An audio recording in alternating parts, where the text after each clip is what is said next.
Mulai dari zaman sekolah saya tuh suka membaca novel, cerita-cerita superhero kayak Wiro Sableng, Andrea Hirata. Terus Harry Potter juga saya punya koleksinya, dan si penulis itu menceritakan bahwa kisah hidup seseorang itu memperjuangkan sesuatu, entah itu hidupnya atau memperjuangkan kebenaran.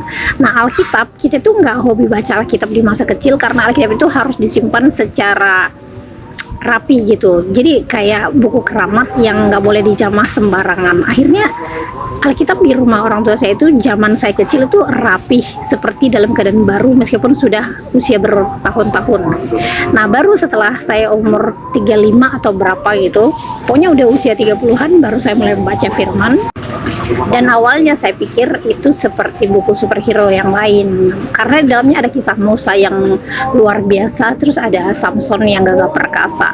Tapi ada bagian-bagian yang saya bingung, kenapa ini harus dicatat seperti kisah Naomi dan Ruth? Kenapa? Maksudnya Yehuda itu kan bukan superhero, tapi ternyata dia adalah leluhur yang tanda kutip digariskan sebagai leluhur Yesus karena ayat ini, yaitu tunggul Isai. Atau sebenarnya Yehuda itu sudah pernah sampai ke masa Yusuf, tapi karya Allah itu nggak pernah berhenti buat manusia sampai dia harus menumbuhkan kembali tunas di atas tunggul yang sudah mati. Kalian harus punya kepercayaan sendiri atau punya pemahaman sendiri tentang firman yang kalian pernah dengar, tapi bukan dari orang, tapi lewat pemikiran yang Tuhan taruh di dalam hati kalian masing-masing. Gimana menurut kamu?